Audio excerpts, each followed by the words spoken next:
I know you love earning travel rewards and cash back, and that's why you're going to love Rakuten. With Rakuten, you can earn cash back on everything you need to book your dream trip, hotels, flights, rental cars, experiences, and more, while still booking through your favorite travel sites. And don't worry, cash back can be earned on top of earning the credit card points and the hotel and airline loyalty points that matter most to you, depending on how you make your booking. Plus, with Rakuten, you can also earn cash back on groceries and other purchases like electronics, pet supplies, and more. And the best part, you can join today for free and start earning cash back on top of your travel rewards. Go to Rakuten.com or get the app. That's Rakuten, Rakuten. Rakuten, the most rewarding way to shop. This episode is brought to you by TaxAct. Don't do your taxes alone. Join TaxAct's National Admin Night. Admin nights are social gatherings for getting through your to-do list. So get ready for a night of fun, finding deductions, and filing taxes with TaxAct, where you can file your federal and state return for just $49 through April 8.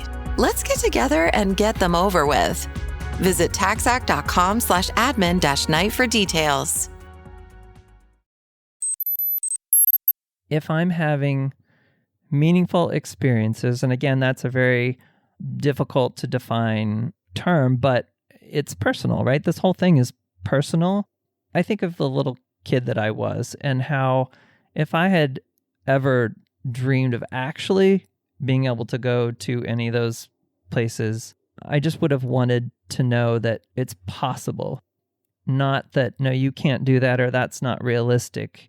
Sure, it might be very challenging. I don't have a how right now. How is it actually going to happen? Because that's too overwhelming. It's like when you have a goal that's very big, you don't want to think of the entire goal. You have to break it down into small pieces. That is my buddy and today's guest, John McKenzie. You can learn more about him at johnthetraveler.com. We touch on, of course, a lot of themes related to travel, and one of the biggest, curiosity, something that binds all of us together as travelers, as humans, and the value of curiosity. We'll get into that. And John has been traveling to a lot of more off the beaten track countries, let's say, especially recently. You can't find a lot of information on some of these destinations. He talks about his approach to traveling to those types of places and just the mindset around that. Of course, he shares some of his favorite underrated destinations and regions of the world, including one I've had on my radar for a while, as you'll hear. And perhaps coming out of this one, a call to transition to a different style of travel for yourself. Who knows? All that coming and loads more in this episode. Buckle up, strap in. Thanks for being here, and welcome to the Zero to Travel podcast, my friend.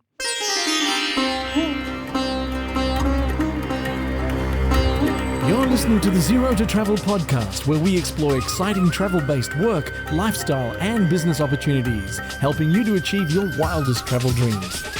And now your host, world wanderer and travel junkie, Jason Moore.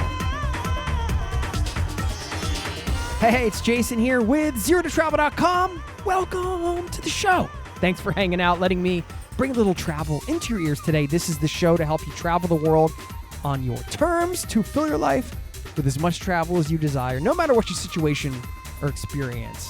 What does on your terms mean for this year, for yourself? That might be a good question to ask yourself. I'm going to ask myself the same. You know, our terms can change over time, of course, just like an athlete playing for a team or whatever, and they have to, get a new contract.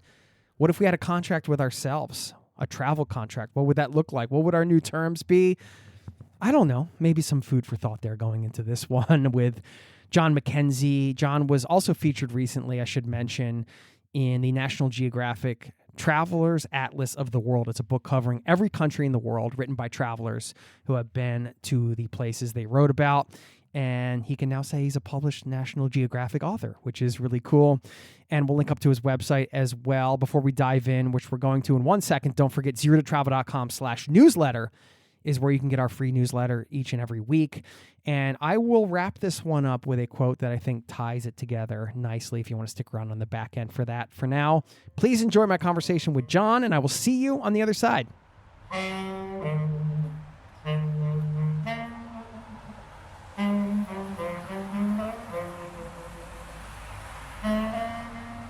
What a pleasure to be here in person, nonetheless, with my buddy John McKenzie coming through Oslo, Norway. And welcome to Norway, man. How are you? Thank you so much, Jason. I'm doing amazing. We just met up like 45 minutes ago. You said you want to record a pod before we get too deep in these conversations, so we don't miss any of the good stuff. What is your main reason for wanting to do this? Like, what do you want people listening to kind of walk away with from this conversation? I think that's a good starting point because we've both known each other for some years. I'm going to dig into your backstory a bit, but I thought there's so much to talk about. I know you have this new goal of traveling to every country in the world. You've just done some writing for National Geographic, a lot of exciting things happening in your life. You're on a solo trip right now for a month through Scandinavia and some other countries.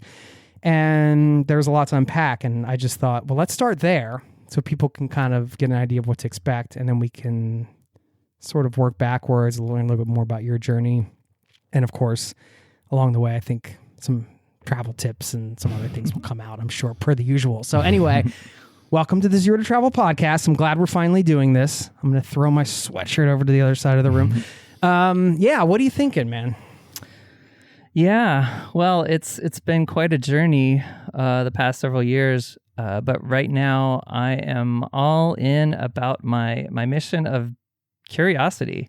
It's not a new concept, but for me, what I've noticed is even with people who travel a lot, not everyone approaches travel in the same way. I think people don't necessarily expand their range of what's possible when they travel. Yeah. And I'm here to try to expand and help them learn how to expand their mind a little bit when it comes to getting more curious. Okay. I love that. So yeah, curiosity, obviously a linchpin for travelers. And I think one of the main traits a lot of us have in common, curiosity about the world that's driving you to go see it. But it's interesting for me to hear that you even among the already curious travelers, which you were already, the idea that you can open that up even more. I wanted you to share a little bit more about that and how, maybe not exactly how you've personally done that, but maybe just some examples of how you've done that in your life recently. And then we can talk a bit about, maybe some actionable stuff that's helped you along the way. Yeah, I mean, I've always been fairly curious, but I think like a workout, curiosity to me is a little bit like a muscle. You can strengthen it. There's ways to improve it. It can be expanded without even you realizing that it needs to be. And I think that's something that I've learned along the way. I certainly don't claim to have exercised my curiosity to the fullest extent, but it is something that guides me, not just in travel, but travel is the conduit that I'm using right now to share what I'm doing, but really in everyday life with everything. When I hear someone say they're bored, I think, oh, that's just misplaced curiosity, because there's always something more to learn, something more to do, and you just need to have a step that gets you closer to wanting to make that change, to do it or to explore it or to try. Yeah. Whether that's food or, traveling to a new place or doing something slightly different in your routine, any of those types of things. So boredom, kind of the thing that can ignite or open a door on a new thing that you're curious about in some ways. I remember a while ago I spoke with a musician here, and I was asking him about his creativity, and one of the things he said that was essential to his creativity was being bored. And at the time, this was years ago, I was a little confused by that. I was like, that sounds weird. But then I realized how right he was, because when I was growing up, when I was bored, I would find something to do, and then that would lead to the next thing and to the next thing and so on, because out of the boredom comes activity generally. If you're too bored, you're probably going to get moving at some point. But a lot of times in this day and age, people don't give themselves a chance to be bored because we got that lovely internet in our pockets all the time. Yes. But that's a whole other discussion. Yeah, I guess I'm just wondering for you, was there a time, kind of going back, was there a time where you felt like you were losing the curiosity you had growing up and you needed to sort of reclaim that for yourself? Is that where this mission came from or something? I think it's a little bit more nuanced. I think for me to even have reached the decision that this is an official mission that I want to do. Yeah. I did have to go through some steps of, getting, I used to have my full-time job. During the pandemic was probably the lowest point where it felt like there was little avenue to exercise curiosity anymore. And then I realized I had to hit that low to kind of come back from that and say, wait a minute, there are some things I can do to be more curious, even though I can't travel. There's other things, and just taking some steps towards that, from looking into, okay, what do I really want my life to be like after having been to different conferences and events and listening to your podcast and everything. Just, I had to get some of that old thinking out of my own head. And maybe the boredom was part of that. The boredom that I didn't necessarily say, oh, I'm bored, but it was more of a lack of changing in the routine, which can be boring, and that caused me to rethink everything. Okay, what can I control here? I gotta do something to change what's happening. Yeah. And then that kind of kickstart a little bit of a spark that then led to the next thing and the next thing. Yeah, going back to what you said in the beginning about it being a muscle, because I think that's a good a good lens through which to filter this conversation, because it can be that you take your curiosity for granted as a static thing, right? Like, I'm either a super curious person or I'm not, or, of course that ebbs and flows, right? But the idea that, if you get into a funk, you can just try to open that up or unlock it a bit more. That can be a powerful tool. How do you do that? Was it locking in on, and I know this isn't everybody's sort of way of being, so I'm respecting everybody who's listening and their sort of approaches.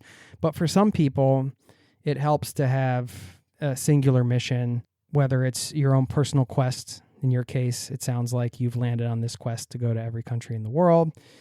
We've been to Chris Guillebeau's events, and he talks about quests. He wrote a whole book about it. And for some people, that is the thing that's like the anchor that can fuel the curiosity, I suppose. Maybe for some people, it's more broad than that, just like wanting to travel or maybe take a year off or something like that. It doesn't have to be some grandiose goal. And then also you boiling down the mission of just honing in on curiosity from that's another standpoint, I guess. For you, it sounds like that might be something that's been helpful for unlocking even more modalities of curiosity, let's call it. But what are some other ways through your conversations, through kind of your life experience that because it sounds like you've thought about this quite a lot, this subject of curiosity, as it relates to travel specifically as well. Yeah, and I think for me, I've had to go through a number of steps to reach this point even, and it's still evolving as we speak. It's always a messy journey, right? Yeah. But I will say it was really that Camp Indy, the first Camp Indy, where we had a small group. It was kind of in between two waves of the pandemic, and the first. Just to clarify for people, that was an event I co-founded, but it's no longer running. But it was like an adult summer camp, basically, with some talks and different things happening. I just wanted so people have some context. Yeah.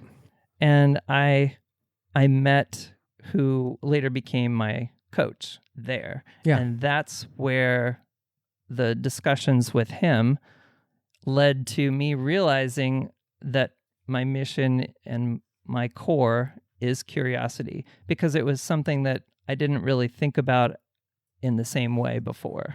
I knew I was curious, but it wasn't like I went around saying, I'm Mr. Curiosity. You weren't championing it as a cause. Yeah.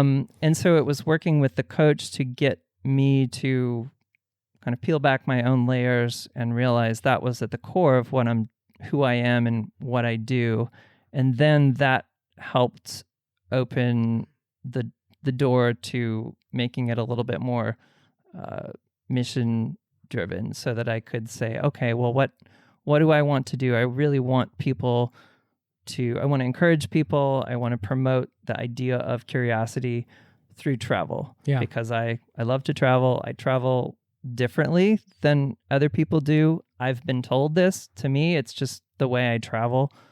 But when I'm traveling, whether it's solo or with my partner or with someone else, I just seem to have a different outlook on how I navigate where we're going.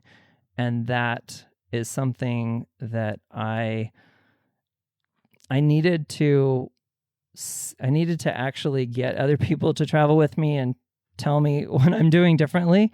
And I don't know if it's something tangible as much as just the way I move from place to place and point out things that other people just wouldn't necessarily think of themselves. Can you give an example?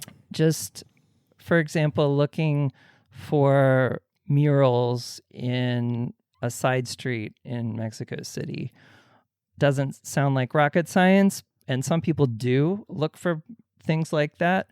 But for me, going maybe 3 blocks out of the way to find this little nestled in the side streets alleyway that has all these colorful murals, and I could see the other people see the murals and say, oh, wow, I never would have found this if you hadn't showed us.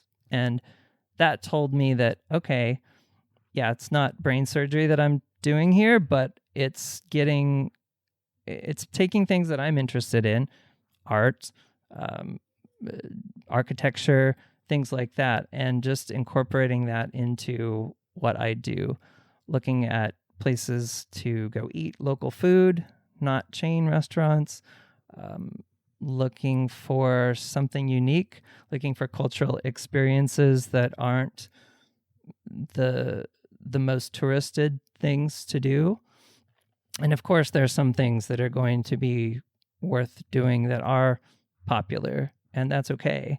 It's just I like to mix it up with other things that aren't necessarily getting the headlines. Yeah. Or where do you find those things generally when you're doing research? I really use Google. Yeah. I mean, it's simple, but I use Google a lot and look at the little icons that they show for different things. And sometimes that sparks another thing, like, oh, what's next to this? Or maybe I'll map a couple things out on Google Maps, and then I'll physically go there and plan to go from point A to point B. But maybe on the way, I discover some other things that I didn't plan on. Or, I'm crossing the street and I see some other mural across the street, or maybe I hear church bells. And so I'm like, oh, there's a church there. Let me go see if there's something interesting to find there. And occasionally there'll be an event, a little street celebration, or maybe there's a whole street closed that wasn't on the map. Yeah. And those are the kinds of things that if I can't plan that, at least I try to be open to it. And that's really the point that I'm trying to make, is that to be open to curiosity, to be open to serendipitous moments, by definition, you can't plan for serendipity, but you can plan to be open to it without having a schedule that's so rigid that you're like, at 9 o'clock I'm doing this and at 10 o'clock I'm doing this. That might be necessary in some cases, but for the most part, that limits your ability to then be flexible to do something else. Yeah. And that's the stuff that I've found in my travels that have then reinforced to me that when you're open to those serendipitous moments or to the things that you can't plan for, they tend to be the most memorable or the most cherished. I mean, you can go to Machu Picchu and it fits your vision of what it looks like. You had a great time. You've got some great pictures. But the other set of ruins that you really didn't even give 2 seconds thought of, it's just on the way. So, okay, I'll check it out. And then you have a more memorable experience because on the way up to those ruins, you passed by a local woman selling some local fire water, and then you hear another group of kids speaking Spanish, and you kind of understand a little Spanish if you're like me. And those are the kinds of examples of things that just stick in my mind. Sure. Even though, of course, the main focus of the trip, in this case to Peru, was about Machu Picchu. Yeah. But it's those other things that tend to stick in my mind because I don't have expectations set around the things I can't plan for. Yeah. No, those are the best moments for sure, I think, or some of the most memorable at least. We'll get back to the interview in just a moment. I know you love earning travel rewards and cash back, and that's why you're going to love Rakuten. With Rakuten, you can earn cash back on everything you need to book your dream trip, hotels, flights, rental cars, experiences, and more, while still booking through your favorite travel sites. And don't worry, cash back can be earned on top of earning the credit card points and the hotel and airline loyalty points that matter most to you, depending on how you make your booking. Plus, with Rakuten, you can also earn cash back on groceries and other purchases like electronics, pet supplies, and more. And the best part, you can join today for free and start earning cash back on top of your travel rewards. Go to Rakuten.com or get the app. That's Rakuten, Rakuten. Rakuten, the most rewarding way to shop. This episode is brought to you by Fandango. People say fans are too distracted these days, but the truth is, when a great movie hits the screen, you show up, you stay glued, invested, part of the story. And without fans like you, there'd be no cinema magic, no shared moments. So head to Fandango.com to get tickets, stream, or rent or buy top movies and series. Fandango loves fans. Now, back to the show. It seems to me that you have been going to visit a bit more, let's say, off the beaten path countries semi-recently. And some countries that people might say, or the average traveler might say, are quote unquote dangerous, or the media perception is that they're dangerous, or they are dangerous, and you need some help going through them in terms of a handler, or going with a group or something like that. And part of the every country quest, of course, isn't. The easy part's coming to Norway, right? Here we are. It's a lovely day. We have all the accoutrements of Western society, and fairly easy country to visit and all that kind of stuff. But some of the other countries that are more challenging, it seems like to me that you have been visiting those places a bit more. Yeah, I guess you can just share a couple of the places you've been, or maybe the first one where you felt like you were pushing your comfort zone as a traveler, and why you decided to do that. And I would love to hear any advice you have for anybody listening who wants to visit some of these places that we're going to talk about. Yeah, so that's been another evolution of mine. I've never really said in my mind that I didn't want to go to anywhere, but it also didn't occur to me that I could go to so many places until I... Right, well, like, we mean that, yeah, you're curious, so of course you want to go everywhere, but that you just assumed some places were going to be off limits. Yes, or, I can't go because it's too dangerous, because it's too expensive, because for, whatever reason. And there's a lot of places. So, but when I went to an event that I had heard about called the Extraordinary Travel Festival, and then met people who have been to every country and who are going, and they are from all over the world, from all walks of life, all different abilities, everything. I just felt like, oh, this, like, it suddenly became accessible to me. Yeah. Even though I didn't really have anybody telling me I couldn't go. It was a bit of a mindset thing. Sure. I just, maybe it was also overwhelming because I hadn't been to as many as, haven't been to that many compared to how many countries there are. But you see them from all walks of life, and they're just people too, and they've done it, and you can do it too. Just being able to have a conversation with them, and like they're fairly normal people, and they just love to travel, and fairly normal. Okay, yeah. I mean, I know I joke because I think we all joke with each other about how anyone that wants to go to places like some of the more off the beaten track countries in Central and Western Africa, it's not your everyday vacation. And I think for a lot of us, it's not necessarily a vacation, the way people use that term.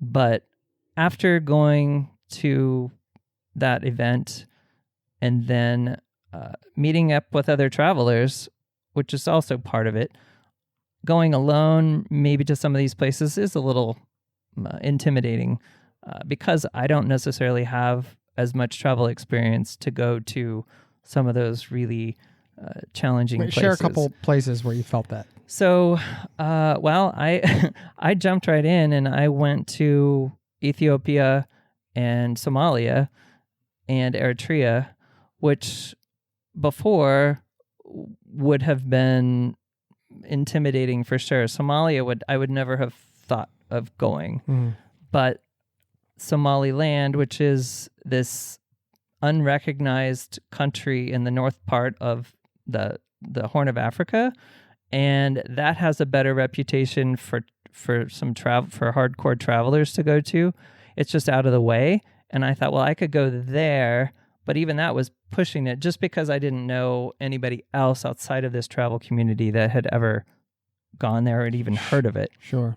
So I planned this trip in that region, and then I found another traveler from Portugal who was interested in going, but he wanted to go to Mogadishu. And I was thinking, that's like a real dangerous place. There's actual threat of terrorism. Like, that's beyond just the quote unquote danger that you hear on the media. But it took me a while to think about. I started doing a lot of research, and I found that there were a lot more of these extreme travelers who were going there. It was a 2-day trip is usually the typical amount of time that people go there. And I decided to just take the risk. I mean, to be honest with you, it was a risk. I weighed the outcomes, and I noticed that they had not had as many terrorist attacks there for a while, and I felt comfortable enough to just go for it. And it was fine. That was my experience. That doesn't mean that there wasn't still a threat. There's been some incidences since then, but the overall risk and statistically of something happening when, in the 2 days that you're there, there's not that many people that go there still. If you compare the odds to just getting your wallet stolen walking down the street in your hometown, it's still there. So I think it's those kinds of things that I just put into perspective, but ultimately I just made a decision and decided to go do the thing. But the other places that I thought might be more dangerous were really not. Eritrea isn't dangerous at all. It's just more challenging to get the visa, perhaps. There's not available internet, so you're going to be a little cut off. But I see that as a big pro. It was actually quite nice. I went to cafes, and they had these old movie theaters that the Italian in the 1930s, the Italians it was an old Italian colony. It was supposed to be Mussolini's African jewel back in the day, and so they built all of these movie theaters that now are coffee shops, and people are just sitting and having coffee and talking.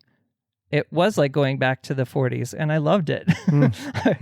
And the food is really good because it's like Ethiopian style food and Italian food there as well. So it's a really, I just found it to be a very pleasant experience. But that was just one example of a place that just doesn't have a lot of information. Yeah. If you Google it, sometimes there's a phrase, the North Korea of Africa. And sure, the government maybe has some people would not agree with how they are, but I try not to get into that when I travel because I'm not their government and I'm only visiting. I try to reserve my judgments for all of that and focus on the people because that's really where it's at. And I had wonderful experiences with the people that I met there. Another example more recently was this year I went to both Cuba and to Syria and Lebanon. And I felt the need to go to those places just because of how things are changing, both in Syria, which just underwent a massive liberation in December. And I felt like if I don't go soon, it's going to change even more. And I wanted to see the history unfold in front of me. And it was, that's what happened. It was amazing to see it. I did go with a group because I felt a little out of my element again. And for me, that was a good call because with a guide who kind of knows the country and can tell you, oh, this area is not safe to go to, we're going to skip that and go to another place. Sure. And then I met other travelers who had been in this extreme travel community and felt like we really connected as well. So now I feel like I have a lot more connections to potentially go to other countries, or if I don't go with them, I know that they've been to some of these places like Iraq or Afghanistan, that when I go, then I can rely on some of the information and guides and tips and things like that. So it's this community aspect that I've tapped into that has really opened the door for me, because now I feel like I'm not searching blind on the internet for information. I actually know people who have been to these places. I know people that have been there recently. So, because things change so fast that it's good to get on the ground information. And at any given time, there's somebody in this community in just about any given country in the world. Yeah. That's, well, anybody listening, whether it's a goal like going to every country in the world or some other goal, I think that the community aspect, like you said, there's one thing about reading a blog or listening to a podcast or reading something on Google, but getting around people and developing relationships and being consistently around people who are maybe chasing similar goals or kind of in the similar world, even if you're not part of that world yet, just getting around those people, I think normalizes it and makes you realize it's possible. And then, of course, you have the back end stuff with the resources and the knowledge and stuff that comes with that through the relationships and all the stuff you were just alluding to. But that initial normalization of something that seemed so ridiculous and impossible, sometimes that can take years, but even just putting yourself around those people initially, you might, like a stupid example, you might have a goal to have a YouTube station and have 1 million subscribers or something, which sounds insane. And you have never filmed anything and you have 0 subscribers, but you go to some place or an event and you get around other people doing it. That can kickstart the journey, and the normalization in your head is so powerful because it just opens things up in a way that's sometimes indefinable.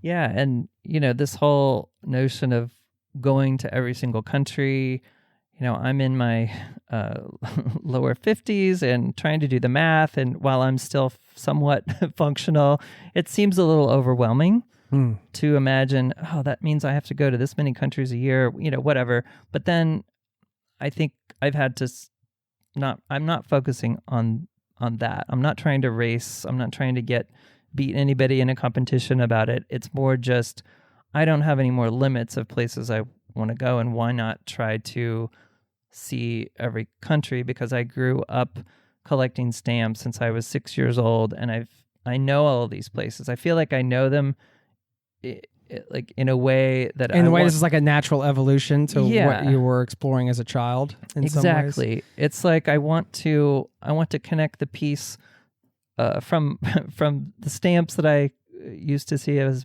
a child to the current real situation of the country today. Mm-hmm. And there's some places that I wouldn't go right now. Yeah. Or that we're not allowed to go right now. Yeah. But things change. When I was young, there were some countries that were completely open and no problem.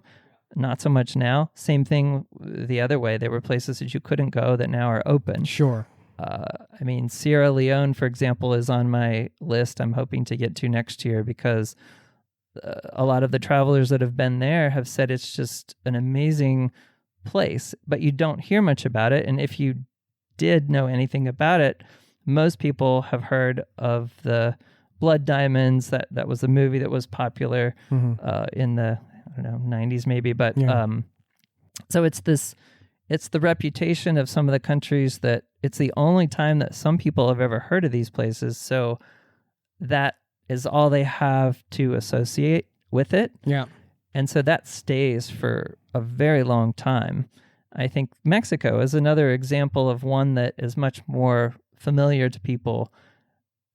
I don't know how many times when we were going to Mexico last year, people would say, danger, like they're going to harvest your kidneys. And you're based in the USA, and there's a lot of, unless you're going to the resorts, there can be a lot of that type of feedback. Right. And, there's definitely, can any of those things happen? It could happen. Anything could happen anywhere. And I think just being... I could harvest your kidneys right after this conversation. I mean, you just don't know. Anything can happen. I just don't worry, I'm not going to harvest your kidneys. If I did, though, that would be... They could take this exact clip, and that could be the beginning of the true crime series, all about... All right, sorry, that got dark. Don't worry, I'm just going to feed you dinner. I'm not going to harvest your kidneys. No, I think I know, we went off grid there. I appreciate your approach to the goal because it seems like it's well-intentioned. And, to be honest, and this is not anything personal against you, I'm always a bit skeptical of the every country people, even though I'm friends with some of them. And I admire it as a goal, and like hearing your approach and like our buddy Gunnar and, people, I feel like I'm not the moral arbiter of travel in every country goals. I could say, oh, there's a right way and a wrong way to do it. There's so much nuance to it. But, I do feel like there's probably a subset of this community where it's very ego driven and kind of like, I'm going to put my feet on every, and it's just like, and then I hear, some of the downsides to me. Like, I understand that situation where there's terrorism and, typical trip is 2 days, but then in 2 days, do you really see much, and there's that side of it. And this isn't me like calling you out or anything. This is just, no, it's a valid point. It's just like a honest conversation. I know we were talking about it on the way over here, like one of the downsides of kind of, what tends to happen with a lot of people chasing the goal is they'll get to a region of the world where they see the countries are packed tight together, and then like, oh, I have an opportunity to tick off 5 or 6. And then it becomes like this sort of thing that you can do. Now, to be fair, when I was like younger traveler, that's exactly what I wanted to do around Europe. I wanted to go to this country and that country. I want to explore them all. So I've been there. I get it. But then I see the every country goal as such a multi-year thing. Do you ever question that? Like, is that a way you actually want to design your travels? Is that the best use of your money? And this question isn't at all an attack, because I already prefaced it. I think that you have great intention and it comes through with the way you explain it. But this is more for like anybody listening, if they're considering this, or if, some other bigger goal like that, like you do have to ask yourself the question, unless you have unlimited resources financially, is this the best way to travel and the best use of my money? That, again, it's not like, it's so hard to say that because it's not in, you're not like, oh, I'm going to invest a certain amount in travel so I can get this return back. That's not how it works. And so that's a part of it too, in favor of, you're just kind of having experiences. But yeah, I just want to hear your thoughts on all that. Yeah, no, totally valid, because I think that's why it took me this long to formally commit to the goal. Yeah. And I'm also, I can change my mind. There's I'm, like I said, I'm not trying to be the first or fastest or slowest or, right. You're not trying to set a record or anything. You're just a guy who wants to see the world. But I also realize exactly what you said. Like this trip, I'm only here in Norway for a few days. And is that, have I done Norway? Well, I've lived in the Washington, D.C. area for almost 25 years, and it's embarrassing some of the stuff that I have not yet done. Sure. So have I that truly happens at home? Right. Yeah, it's a great point. Yeah. I think it's just what I settled on is, if I'm having meaningful experiences, and again, that's a very difficult to define term, but it's personal, right? This whole thing is personal.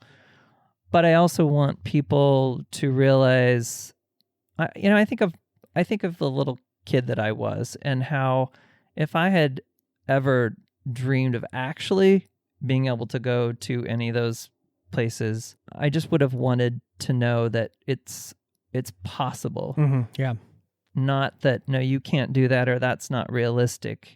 Sure, it might be very challenging. I don't have a how right now. How is it actually going to happen? Because that's too overwhelming. It's like when you have a goal that's very big, you don't want to think of the entire goal. You have to break it down into small pieces. And I see this as a lifelong project. I don't necessarily have a date range of when I expect to be complete with it. That's not what this is about. It's more just a formal declaration of, no, I'm not going to limit myself. I'm going to attempt to keep going until, and when I say until I'm out of country, so to speak, that doesn't mean that in between or even after that of course I would still go back to other places. I would want to go back to, I don't think there's any place that I've been that I would say I'll never go back there. Yeah. I might choose to go to other places in favor of going back to some other places. But there are so many things to see in the world, and it's not just places, it's also time, and the place changes, you change as a person, technology changes the way we interact with the world. I was in Bangkok in the fall, and I hadn't been there for 24 years. Of course, it changed a lot in 24 years. The last time I was in Bangkok, I had a camera where I had to develop film. Mm-hmm. I probably have more photos from the few days here in Norway than I did on the entire 8 months of Southeast Asia trip, because I had film. So things like that change. And I'm looking at this more as just a new reframe of how I'm visualizing. It makes me excited. I'm like, oh, I could go, there's all of these places to go to. I don't have to carve out this and that, or you don't have to restrict yourself. Yeah. We'll get back to the interview in just a moment. There's no one like you, and there never will be. From the producer of Bohemian Rhapsody, there are many legends, but there is only one. Michael, rated PG-13, in theaters April 24. Refreshing wild cherry cola meets smooth cream. the treat you deserve. Pepsi Wild Cherry and Cream. Treat yourself. Now, back to the show.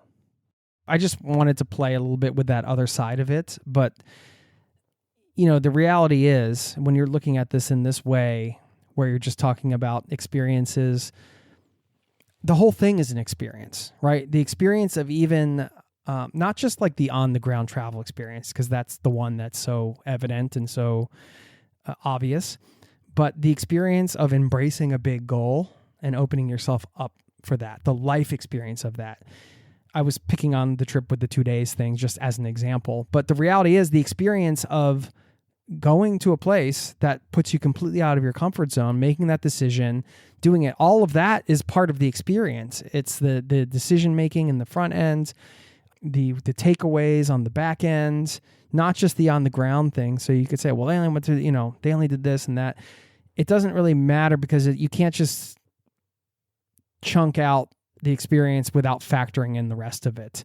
And this isn't a goal for everybody, but for some people it is. And to me, it's really cool to hear your thought process behind it. It sounds like for you, it's been really thought out in terms of like how the travel experience will be, but you're also embracing, you're getting the other aspects of this experience of having this mission and taking on the goal and things like that, which involves growth and everything outside of just the travel portion. And then there's of course some of the challenges you face in getting the finding the answers and getting the visas and all. And some people really enjoy that part of the process too, the problem solving aspect, because there's the logistical aspect and things like that. So there's just so many parts to this, but I just wanted to try to cover all sides. Yeah, I think we did.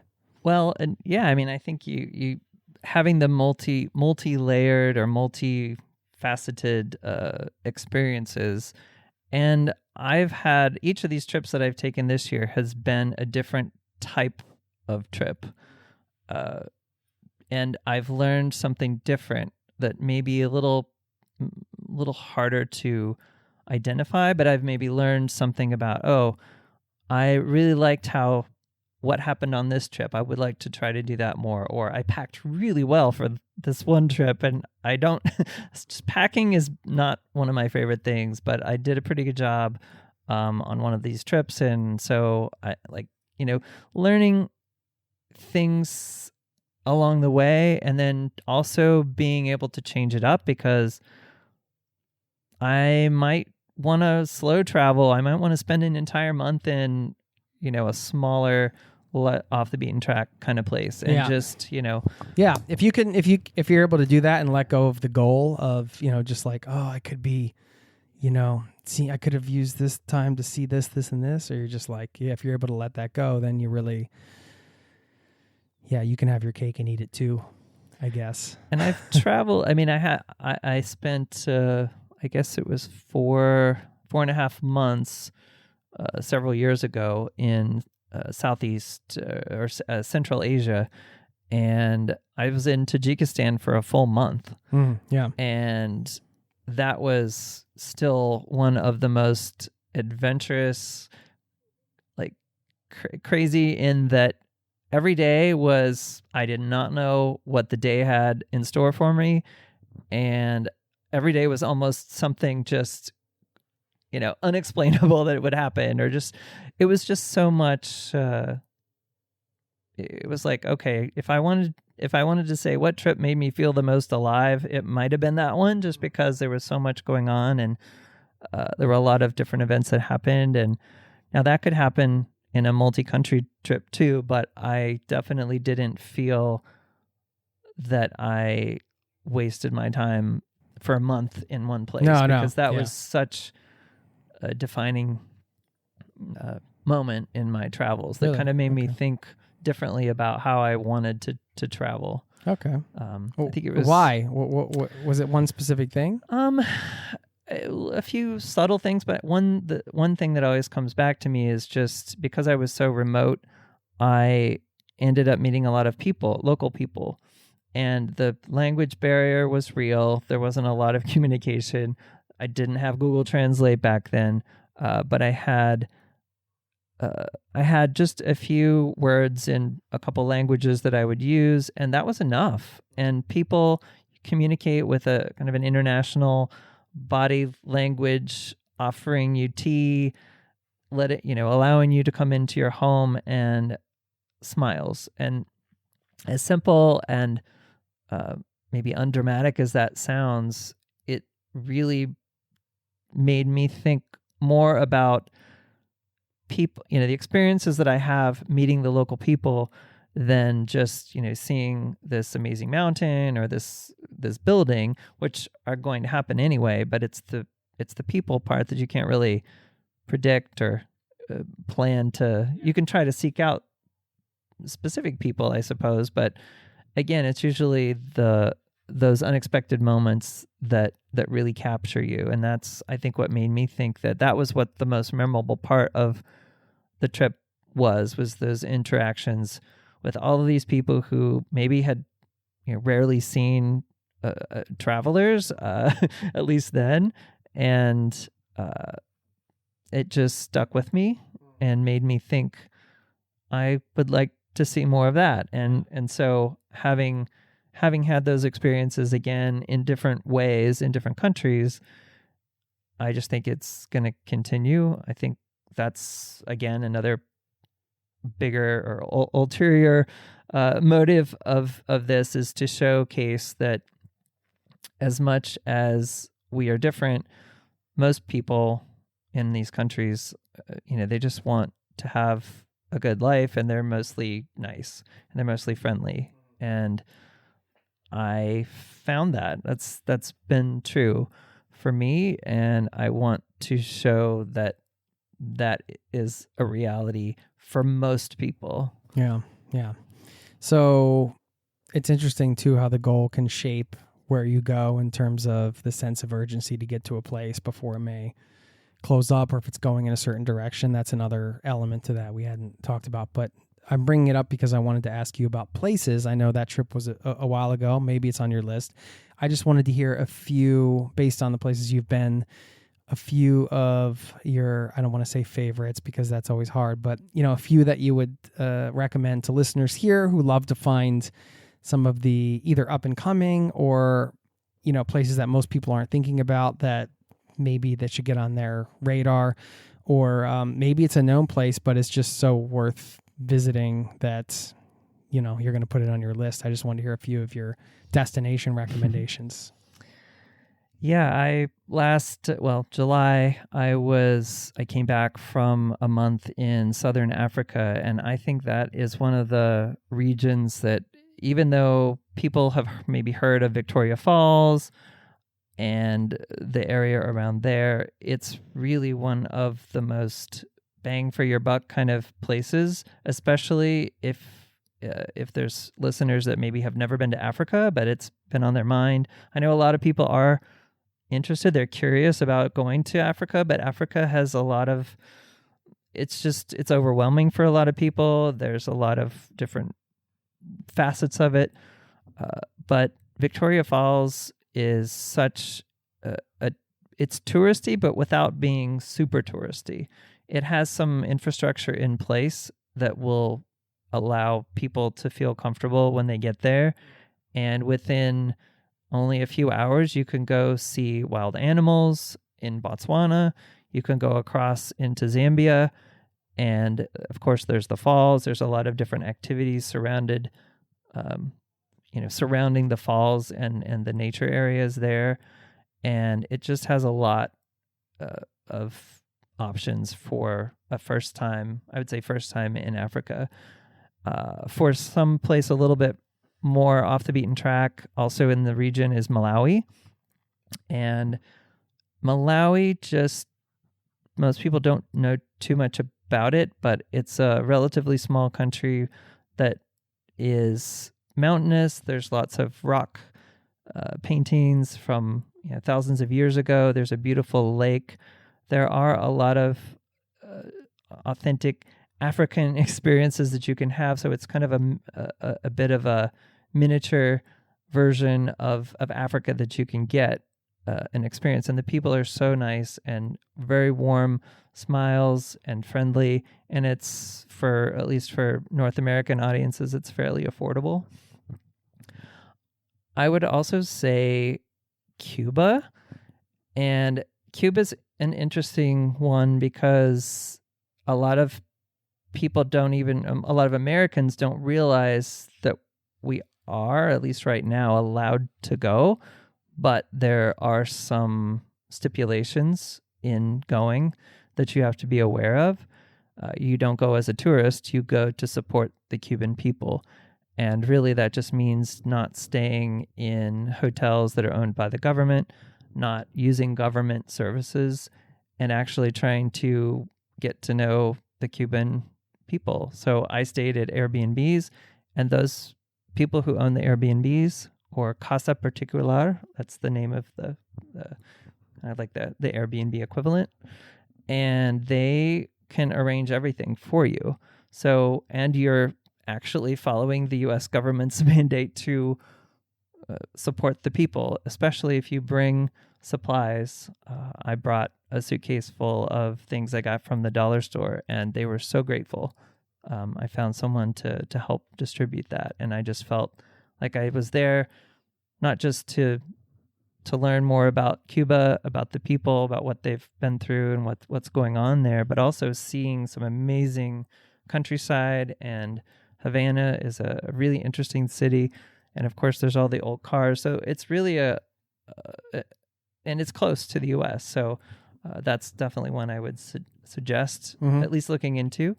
And there's certainly places like that are maybe not difficult or not far away, but they're underrated. I would say the smaller countries of Europe. I always like a good micronation.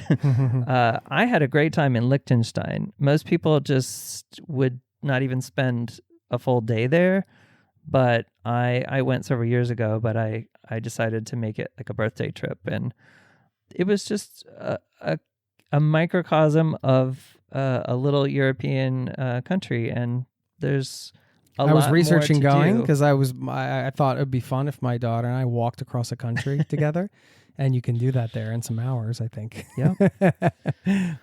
Well, there's plenty of places that I have not yet been to that I would love to get more people to go, that are on my radar for probably for next year. El Salvador is one. Sierra Leone I mentioned. I would say Eastern European countries, the Balkans, those are places that are still much more affordable than Western Europe, but yet a lot of people are still not really sure. They don't necessarily know all the countries there in the Balkans, but there's a lot more. It's changing a lot too. I think it's going to get more popular as Western Europe becomes more expensive, and also they're kind of over touristed, so they're not wanting a lot of tourists to come. So I hate promoting places so much that I don't want them to become another over touristed place, but I think that's really the point. Is the world is so big, and yes, there's places to see that are worth seeing, that is why they're touristy, but there's just so many other places to go that I think we can spread it out and it doesn't have to be overcrowded. Yeah, agreed. Well, that kind of dovetails nicely into your new project. You mentioned trying to get some people together to go on some trips. Do you want to share where people can find more information about what you're putting together? And then if you want to talk about this National Geographic book that may or may not be on shelves when you're listening to this, but these things are always available for either pre-order or order, depending on when. But you want to let people know? Yeah, so I wanted to get people to see how I travel and to be more curious. So I created these things called CuriosiTrips, and we started our first one in Mexico City. So we're having another one in January 15th to the 20th, 2026. But I'm also planning to have another one in Washington, D.C., and I'm hoping to do a Cuba one. But all of that information you can find on my website, johnthetraveler.com, and I'll hope to open some more up, in the coming year. And yeah, I'm certainly open to suggestions from anybody that wants to go someplace that maybe wants to go with a bunch of curious travelers. Nice. And the book? And the book, yes. So I took a chance and submitted. National Geographic was looking for people that had actually been to some different countries. They were putting a book together of every country in the world, and I answered a call for that, and I had been to a few, and I sent them, and they accepted for 3. So I wrote 3 chapters in a book about every country in the world, and that will be coming out in November. Wow. And so, yeah, pre-orders are available, but yeah, if it might be out. It's called The Traveler's Atlas of the World. Congratulations, man. Exciting Very stuff. excited. Yeah, we'll link up to all that. I'm going to let you go so we can go have some dinner and hang out a bit. But what a pleasure it has been to have you here recording this. Do you want to share any final thoughts, a takeaway, a challenge, anything you want to give people on their way out of this one?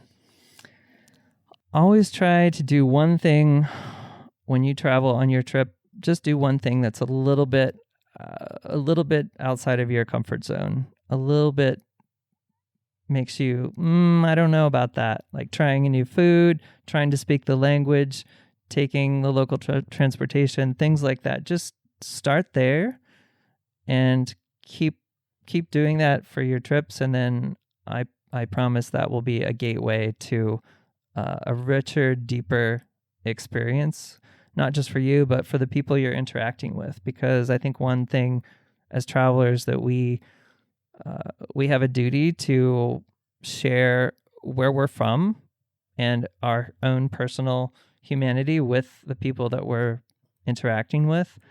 And I don't know how many times I've met people, they ask where I'm from. I always tell them I'm from the U.S. I've never had anyone had any problems with that, because I think a lot of Americans get a little nervous about that. I've had people have problems with it back in the day. I think it's possible. I'm not saying that nobody will, but I will say if you're honest and own it and just try to showcase, like, you're not like maybe the stereotype that they're thinking You're about. always sort of a mini ambassador for your country, whether you like it or not. And, just be kind and be open and try something different, try something new. And also that means with where you go, what you do, and not just traveling in your everyday life. Mix up your routine, take the long way to get home from work, try a new food, just do things like that will help exercise your curiosity muscle. And then when you're ready for the next challenge, then it'll be a lot easier. Cool. Thanks, man. Pleasure to know you, and a pleasure to record this. Let's high five it out. Always can do that in person. And we'll see you soon. Come back to Norway soon. Thank you. All right, buddy.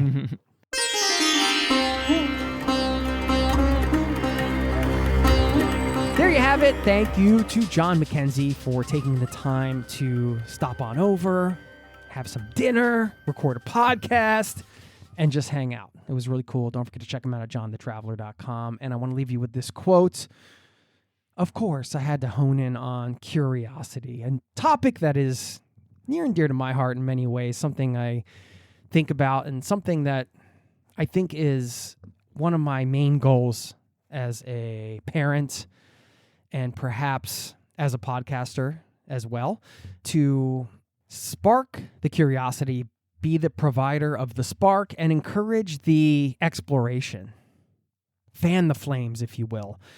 I think following your curiosity has led me to so many wonderful places in my own life. And although at times that can feel like following a map where you don't know where you're going to end up, of course, that is the joy of it. And I find that the more I follow my curiosity, the more it always leads me to good things. So, even though we embark into the unknown when we follow our curiosity at times, let it take you where it's going to take you, perhaps if you're a visual thinker like me, you can just think of a map that, has some unknown destinations around it, but there's a line of you following your curiosity, and at the end of that line, it just says good things.